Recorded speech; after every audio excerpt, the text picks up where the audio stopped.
Hey guys, Tim here again, timscomputerfix.net. Had a CyberPower desktop computer come in, water cooled. And basically, he's complaining about the computer shutting down, completely shutting down. A few minutes after it being on, it'll just shut off completely, which is sure signs of overheating. So what I have done is, in my troubleshooting here, he's got a reservoir right here, and the first thing I did was power on the system. And usually when you have a reservoir going on like this, you'll see the water start to circulate or move around inside this reservoir, and that was not happening. A lot of times you'll hear the water kind of slosh a little bit sometimes too. Didn't hear that. This water was not moving at all. Stayed completely still. And also as the computer was running, this was all done within, maybe 20 seconds of operation, so I wouldn't overheat the processor. But I started squeezing these tubes to see if I can feel pressure running through them. And there was no pressure running through that at all. So I immediately shut it down, and I diagnosed it with a failing pump. I did check back here, this mess. I did check to be sure that the power source was working, and it was. I checked that with a 120 millimeter fan that I just plugged in to the same power source the pump was plugged into. So this is a 2011 socket basically. So in this video what I'm going to be showing you is how to remove a water cooled system from a pre-built computer. This is a little bit more of like a custom built really. This isn't like a closed loop system. So we're going to remove all of this, and we're going to put in a Nactua, Nactua heatsink in here instead of having any more water cooling going on. This is one of the downfalls of having water coolers. Let's get started.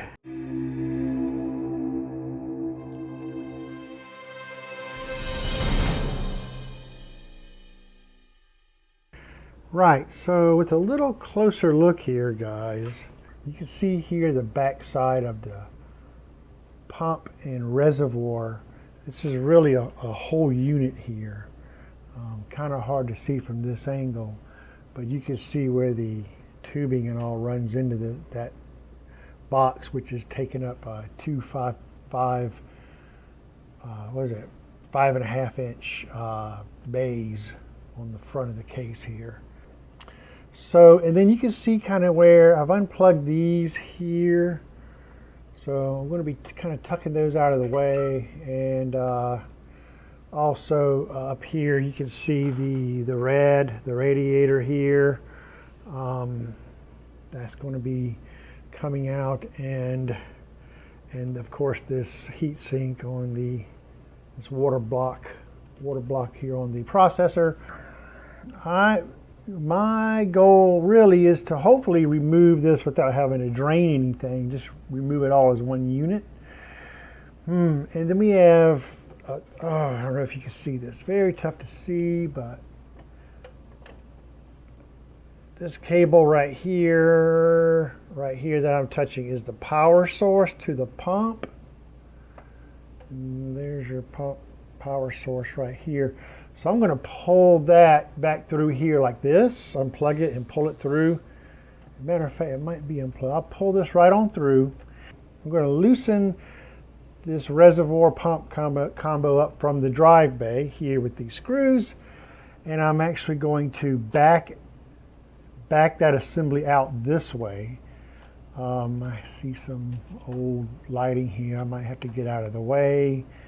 No big deal there. And I'm going to try to back that out this way, pull it out this way, and kind of angle it down, and then I can work from the radiator and the heat sink from there.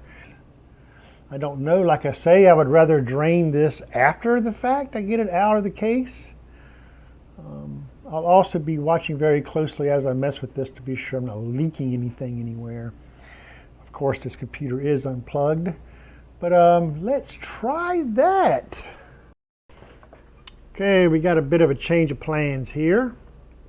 As you can see, I have pulled the power through, so that's free. Very difficult to see back there, but I've taken the screws out of the side to release the reservoir and the pump, and you can kind of see it moving around there. See that? It's getting caught. A couple things. First, I've got this one tube that goes up to the radiator here, really short tube, and if I move that, you can already see that if I'm trying to come out that way, I got to come all the way out, and I got to hopefully move, this out of the way or unplug that maybe to get that out. But at any rate, that's going to put a lot of tension and stress on this one tube going down here. So that's going to be a problem. And then we have, of course, this tube. So the reason why it's getting stuck, I'll show you this. It is getting stuck here because of the plate that's on the cyber power plate. As you can see there, is getting stuck. It's got screws to remove that, and actually it could come out the front, but I want to go out the back because I'm not going to be able to pull the radiator and all that through the front this way. So let me see about removing this front plate on this reservoir here and see if that frees me up, and then maybe I'll go ahead and take off this radiator first and drop it down, and take off this water block and drop it down. And we're going to do that by just taking off this top right here, and you can see there's the radiator there. So it's not going to be that big a deal. Okay guys, so this is how things happen with this. Look, I've taken this front plate off thinking that it was going to give me clearance to back out, but as you can see here, it is catching still. It's catching, and where it is catching is right here on this lip. There's a lip on the whole reservoir itself. I thought it was just a plate, and it's not. So that's not going to happen, man. So the only other way to do it is to come out this front way. It's going to come right out this way. Again, I don't want to drain this loop while it's still hooked in to the motherboard. I can. It would be, better if I could just do it out and away of the components. So I'm thinking that maybe this radiator and that this heatsink here, this water block, we could get everything to fit through this 5.5 inch dry bay slot that's open up there by the time I push that reservoir out. So hopefully that'll give me enough room to kind of push everything back through there and remove everything that way. Okay, so basically we're just going to remove these, looks like the way this detaches is we'll just start loosening these screws that hold down this heat sink. We'll loosen them kind of in crisscross form here, like so, like so. And all loose here. Let's see here. Take that all the way off.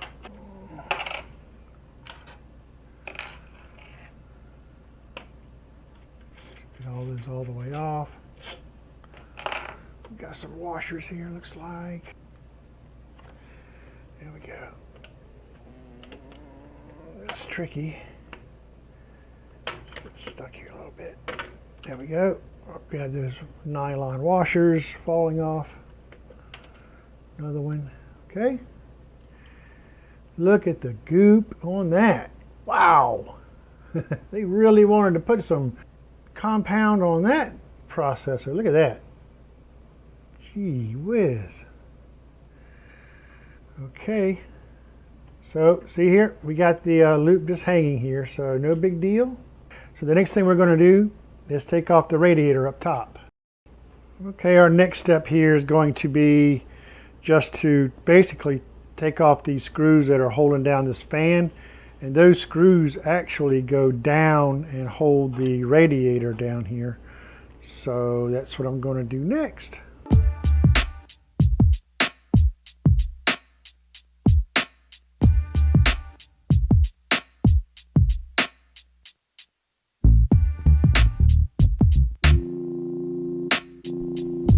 Okay, now as you can see here, I've got both of these loose and ready to go. I'm going to try to get them through this drive bay slot here is going to be my next question.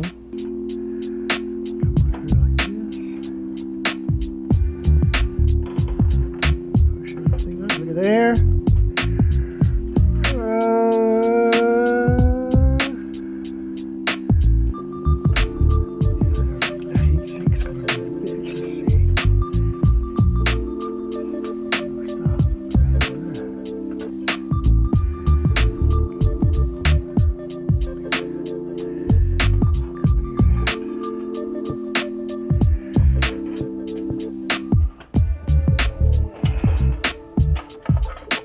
Okay,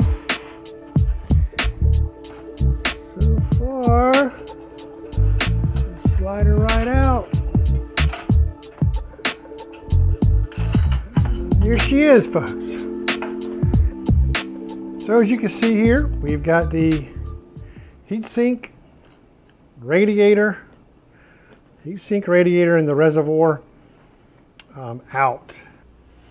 I have taking these fans and reposition them so we can keep his fans on here so we get flow going out of the case up top. Nothing wrong with that. But we need now to get these mounting screws off and out, because this is from the old mounting unit there for the water block. We're going to get these off of here so we can get our Nactua heatsink on here. These screws here on the back side, and as you can see, we can just turn these and get them out. So we're going to do that to all of these until they all come completely out. But oh my gosh, lots of thermal material here, and that is not good by CyberPower, man. I mean, look, too much of that stuff actually works against you. And there's obviously a lot on there. So we're just going to get that cleaned up. Get some of this good stuff on there. Some good stuff. This stuff there is, man, I'm telling you. Take that. Just kind of dab it around a little bit. Like that. And just gets it all nice and soft. Some of that stubborn, let's make sure we get that. And this, I've got some that actually got down on the board a little bit. And now we can proceed to put our Nactua heatsink on here. So, starting off, we just have to put these little eyelets, screw these little eyelets in to the existing holes here, threads.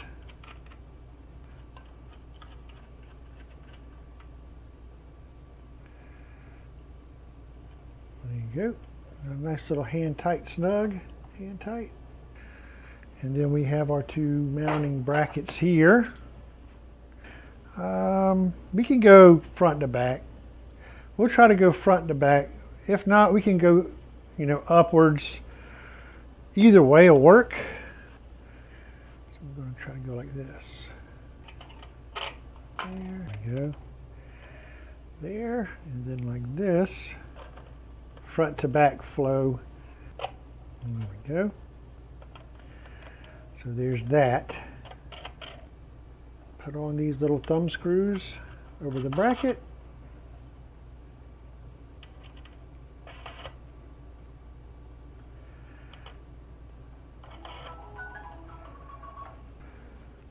Okay, so once you have those on there hand tight, you just go around and give them one little snug turn with a screwdriver. Don't crank them down, you don't have to. And now let's get our heatsink. We're just going to test fit it on dry for now, just to be sure. That's it right there. That's how it's going to go. So it does it like I have clearance on the RAM and everything. So that is how that's going to fit. That's how we test fit it. I'm going to take this fan off and complete the installation here. I'm going to use the provided Nactua compound, thermal compound for this, which is a very good compound, to be honest. Nothing wrong with it at all. Look, everybody's got theories on thermal paste. Here's what I'm doing.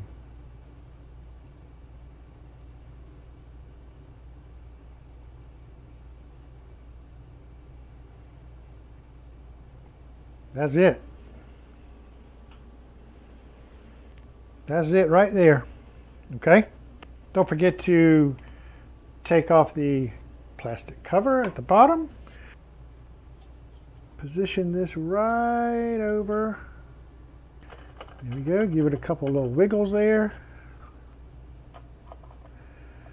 I like to go a few turns on one side and then give it a few turns on the other side. You know, I forgot to show you this before I installed it. This is the NHD15 heatsink by Nactua.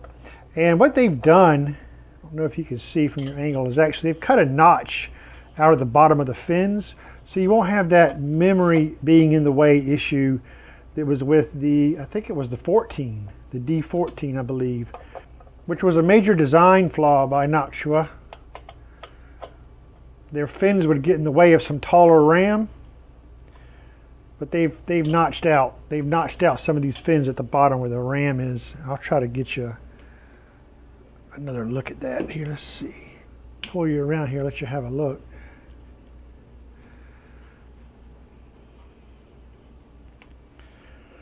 So I don't know if you can notice that right down under here they have notched out part of the fin. There's still fin down there, but they've notched it out so any taller RAM wouldn't get in the way, which is pretty cool. Only bad thing I had to say about those Nactua heat sinks, but they have addressed that. So we'll just be sure that our fan is facing the way we want it to. Wedge this guy down in here like so. And we'll get them clamped on. Your fan a lot of times will not go all the way down, as you can see here, because it sits on top of the RAM. And that, my friend, is okay in this case, and I'm going to show you a couple of things to watch out for. But I'm going to go ahead and clamp this down. Now notice how much higher that this is sitting here. It's not flush. And that is okay. That won't be the case for everyone. And you know, even if you turn it the other way, you know, you may be able to get it. You still won't be able to get it to sit flush because it sits a little higher with the type of RAM sticks that are in here.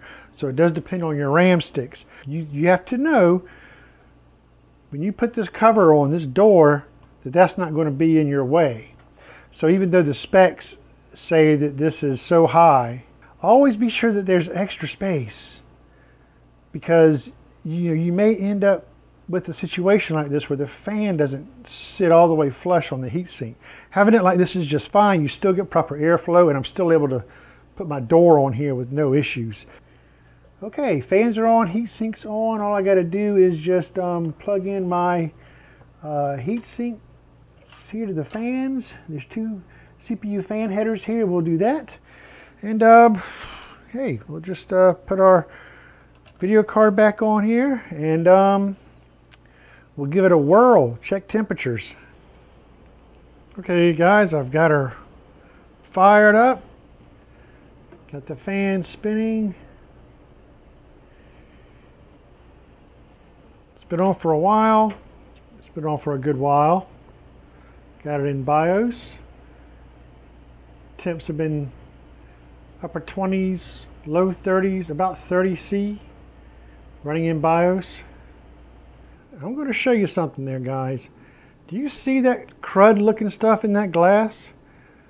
That is normal buildup. After a water cool system is run over years, you get this type of normal, it's not a corrosion, it's just some type of buildup of I don't know what. But I've done water cool custom loops before in my own systems, and there is buildup.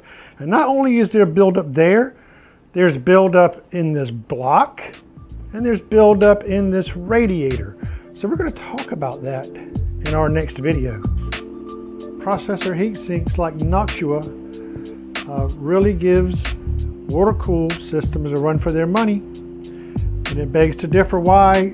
And you better think twice before you invest in water cool, especially closed loop. And I'll explain why in the next video. Thanks for watching. Find me over at timscomputerfix.net. Till next time, see you soon.